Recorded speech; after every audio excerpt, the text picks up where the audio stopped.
എന്നവസാനിക്കും ഈ കൂട്ടക്കൊല? 24 മണിക്കൂറിനിടയ്ക്ക് 404 പേരാണ് മരിച്ചിരിക്കുന്നത് ഗാസയിൽ. ഇസ്രയേൽ ഒരു മയവുമില്ലാതെ ആഞ്ഞടിക്കുകയാണ്. ഈ ഹമാസിനെ ഇല്ലായ്മ ചെയ്യണം എന്നാണ് ഇസ്രയേലിൻ്റെ ലക്ഷ്യമെങ്കിലും കൊല്ലപ്പെടുന്നതിൽ ധാരാളം സ്ത്രീകളും കുട്ടികളുമുണ്ട്, സാധാരണക്കാരുണ്ട്.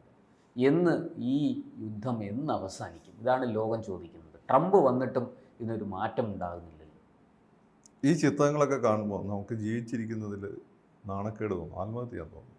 നമ്മുടെ ചുറ്റും നമ്മളെ വളരെ നിസ്സഹായരായി പോവുക. അതെ, ഇത് തീരണമെങ്കിൽ ഇസ്രായേലിൻ്റെ മിഷൻ പൂർണ്ണമാകും. ഇസ്രായേലിന് അവിടെ വേണ്ടത് എതിരാളികളില്ലാത്ത ഒരു വിശാല ഇസ്രായേലാണ്. അതില്ലെങ്കിൽ ഇല്ലെങ്കിൽ വേറൊരു കാര്യത്തിന് അവർ യുദ്ധം ചെയ്തുകൊണ്ടേയിരിക്കും. പിന്നെ അവിടെ ഒരുപാട് വാർലോഡ്സ് ഉണ്ടായിട്ടുണ്ട് ഈ പലസ്തീൻ വിഷയമായിട്ട് ബന്ധപ്പെട്ട്. അവിടെ ജനങ്ങൾ നിറയിക്കാവുന്ന ഈ വാർലോഡ്സ് നല്ല സുഖകരമായ ജീവിതമാണ്. ഈ വാർലോഡ്സിന് ജനങ്ങളെ സ്വാധീനിക്കാൻ പറ്റും.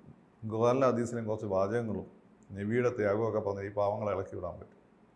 മനുഷ്യ കവചമായിട്ട് ഇവരെ ഉപയോഗിക്കും. മനുഷ്യ കവചമായിട്ട് ഇവരെ ഉപയോഗിക്കാം ബ്രിട്ടീഷുകാർക്കെതിരെ. അവർ കുറച്ച് ഗാന്ധിജി വന്നിട്ട് കുറച്ച് മര്യാദക്കാരാണ്, കുറച്ചൊക്കെ അവർ ശ്രദ്ധിക്കും.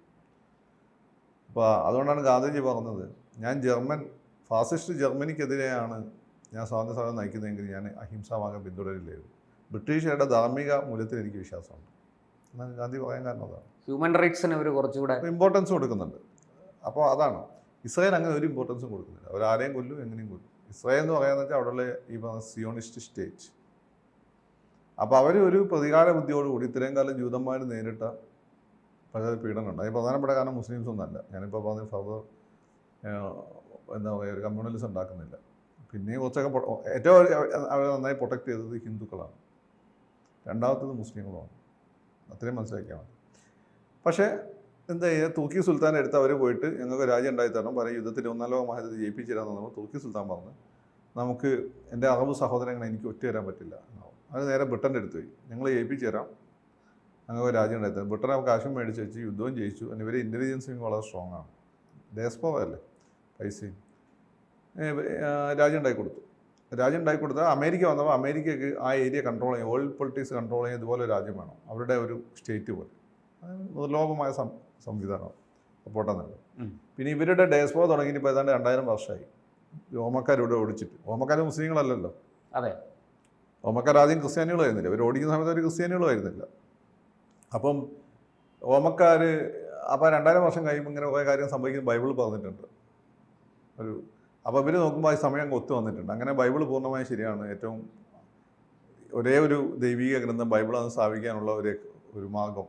പഴയ നിയമമാണ് അവർ പഴയ ബൈബിൾ. ഞാൻ പുതിയ നിയമമല്ല പറയുന്നത്. ഒരേ ഒരു പുതിയ നിയമത്തോടെ നമുക്കാർക്കും എന്ത് വിയോജിപ്പുണ്ട്? ഇത്തിരി നല്ലൊരു വർക്ക്. അപ്പം ഈ പഴയ നിയമത്തിൻ്റെ ഈ പറഞ്ഞ കാര്യങ്ങളെല്ലാം നടക്കാൻ പോവുകയാണെന്ന് സാധിക്കും. അപ്പോൾ അതിൻ്റെ ഒരു ആവേശം കൂടിയിട്ട് നടന്നുകൊണ്ടിരിക്കുന്നത് ഞങ്ങൾ ഓരോന്നായി തിരിച്ചു പിടിക്കാം. അപ്പോൾ അവരുടെ ഈ ഭ്രാന്തൻ സ്വപ്നങ്ങളും പിന്നെ ഈ പറയുന്ന സാമുദായിക താല്പര്യങ്ങളും പിന്നെ ഈ പറയുന്ന വിലക്കെടുക്കാൻ പറ്റുന്ന അറബികളും കയ്യിലുള്ള സമയത്തോളം എന്ന് വെച്ചാൽ ഇവർ ഈ ഇപ്പോൾ യുദ്ധത്തിന് കാരണമായിട്ടുള്ള ഇസ്രായേൽ ഹമാസ് നടത്തിയ ആക്രമണം എന്ന് വെച്ചാൽ ഈ ഒക്ടോബർ അത് നെതന്യാഹു പ്ലാൻ ചെയ്ത അറ്റാക്കാണ്. പ്ലാൻ ചെയ്ത് ഇവരെ വിലക്കെടുത്താണ്. ഇവരെന്ത് ചെയ്യും, അവിടെ കൊണ്ട് ആർമാദിച്ചു. എനിക്ക് രണ്ടും അവിടെയുള്ള ഈ പറയുന്ന പാവപ്പെട്ട പെൺപിള്ളേരൊക്കെ ഈ നാളുകൾ പിടിച്ചുകൊണ്ടുവന്നു, ഈ യൂത പെൺപിള്ളേരെ എനിക്ക് കണ്ടപ്പോൾ അതേപോലെ ഇന്നിപ്പോൾ ഞാൻ പറഞ്ഞ അതേ ഫീൽ ഉണ്ടായിട്ടുണ്ട്. ആ പിള്ളേരെന്ത് ഉപയോഗിച്ചു? അവരധികം ഈ അറബികളുടെ മനുഷ്യാവകാശത്തിന് വേണ്ടി പറയുന്ന ഇടതുപക്ഷക്കാരായ ആളുകളൊക്കെയാണ്. അവരെയൊക്കെയാണ് കൊണ്ടുപോയി കൊന്നുകളഞ്ഞത്.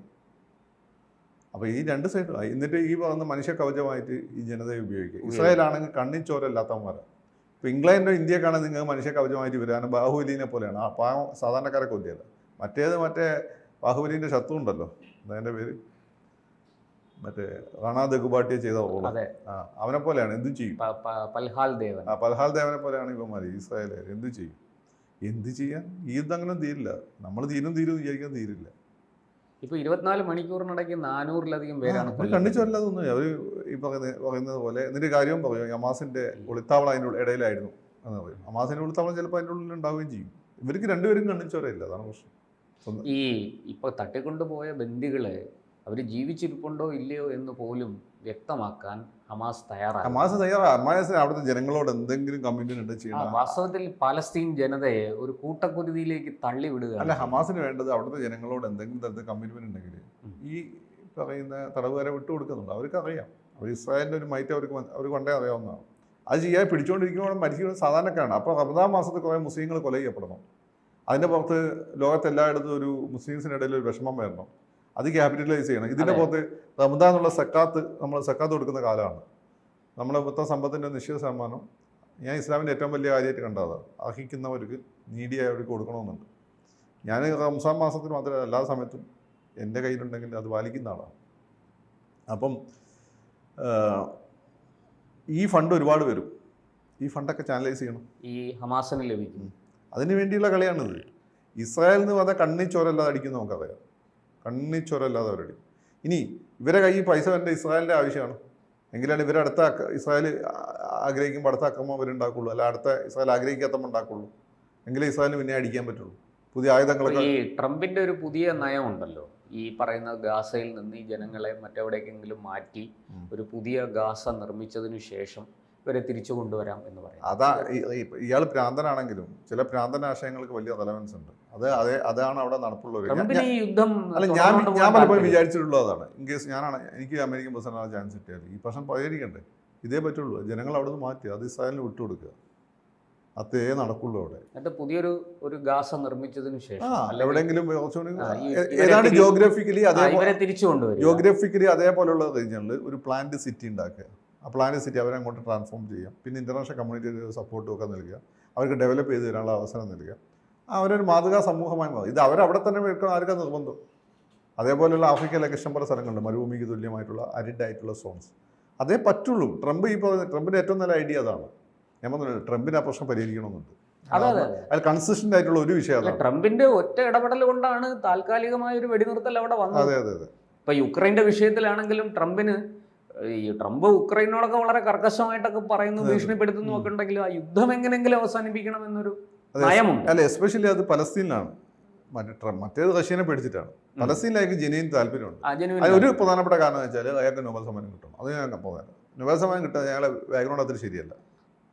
അപ്പോൾ ഇതിന് മാറ്റണം, അടുത്ത തലമുറയ്ക്ക് ഇത് മാറ്റണമെങ്കിൽ അപ്പൂപ്പൻ നൊബേൽ സമ്മാനം കിട്ടിയിരുന്നു. ഇപ്പം പ്രസിഡന്റ് എന്ന രീതിയിൽ നല്ല ഇമേജ് ഒന്നല്ല. ചരിത്രത്തിൽ എഴുതാൻ പോകുക വട്ടം പ്രസിഡന്റ് എന്നായിരിക്കും. പക്ഷേ ഈ നൊബേൽ സമ്മാനം നേടിയും പലസ്തീനിലെ പ്രശ്നം പരിഹരിക്കുകയും ചെയ്താൽ പിന്നെ ഇയാളെ ഇമേജ് മാറും. ഇയാൾ മരിച്ച് ഒരു 50 വർഷം കഴിഞ്ഞിട്ട് 100 വർഷം കഴിഞ്ഞിട്ട് ട്രംപിനെ പറ്റി ആരെന്ത് സംസാരിക്കുന്നത് എളുപ്പം ആലോചിക്കുന്നത്. അതിലേക്ക് സിൻസിയാരിറ്റി ഉണ്ട്. അയാളുടെ ഐഡിയ വളരെ കൃത്യമാണ്. ഇതേ അവിടെ നടക്കുള്ളൂ. ചോരക്കളി അവസാനിപ്പിക്കണം ഇതേ ആണെങ്കിൽ കൂടി അത് നോക്കണ്ട. അതെല്ലാത്തിനും പിന്നെ സാധ്യതയുണ്ട്. സാധ്യത ഇല്ലാത്തവരുള്ളത് ആളെ അപൂർവം ചില മനുഷ്യന്മാരുണ്ടാവും. അപ്പോൾ അതുകൊണ്ട് സമൂഹത്തിനും ലോകത്തിനും ഗുണമുണ്ടോ എന്നുള്ളത് നോക്കണ്ടേ, രാജ്യത്തിന് ഗുണമുണ്ടോ എന്നുള്ളത് നോക്കണ്ടേ, മനുഷ്യന് ഗുണമുണ്ടോ എന്നുള്ളത്. ഗുണമുണ്ട്.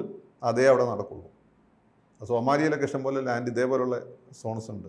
അത് കാശ് കൊടുത്ത് മേടിച്ചിട്ട് ഇവിടെ രാജ്യം ഉണ്ടാക്കുക. അതൊരു ഇന്റർനാഷണൽ ഇന്ത്യനെ ഉൾപ്പെടുത്തി പീസ് കീപ്പിംഗ് ഫോഴ്സിന് കൊടുക്കുക. അവരണ്ടറിൽ രാജ്യം ഉണ്ടാക്കുക. എന്നിട്ട് പതുക്കെ അധികാരം ഇവർക്ക് കൈമാറുക. എന്നിട്ടൊരു മോഡേൺ മുസ്ലിം അറബ് രാജ്യമായിട്ട് അവരെ മാറ്റുക. പോസിബിളാണ്. ഹമാസ സമ്മതിക്കില്ല. ഇവരെ പണി നടക്കില്ല. ഫണ്ട് പിരിവും. കാരണം ഇത് ഈ രീതിയിൽ ഉപയോഗിക്കണം. ചൂഷണം അതേ നടക്കുള്ളൂ. നിങ്ങളൊരു പ്രോബ്ലത്തിന് നിങ്ങൾ പരിഹാരമല്ലേ വേണ്ടത്. അല്ല ഞങ്ങൾക്ക് ഇസ്രായേലിനെ ഞങ്ങൾ അംഗീകരിക്കില്ല, അല്ലെ ഞങ്ങൾ ഇവിടെ നിൽക്കുള്ളൂ. ഇസ്രായേലാണെങ്കിൽ പിന്നെ നമ്മളെന്ന് നോക്കുക ശക്തനാരാണ്? ഇസ്രായേലാണ്. നിൽക്കാൻ പറ്റും. ശക്തൻ മാത്രമല്ല കണ്ണിച്ചോരല്ലാത്തവനാണ്.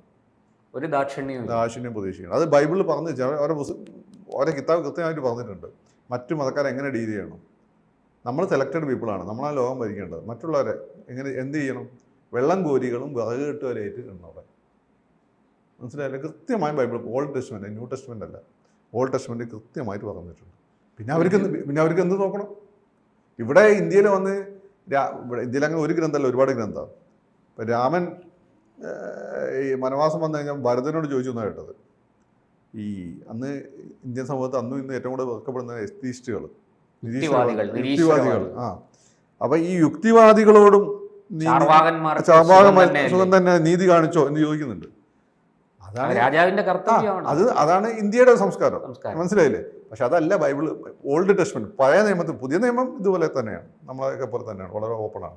പഴയ ടെസ്റ്റ്മെന്റ് അതല്ല, കൃത്യമായി പറഞ്ഞിട്ടുണ്ട്. വെള്ളം കോരികളും അല്ല, അവര് സെലക്റ്റഡ് ആണ്. അവരങ്ങനെ വിശ്വസിച്ചു. ഞങ്ങൾ സെലക്റ്റഡ് ആണ്.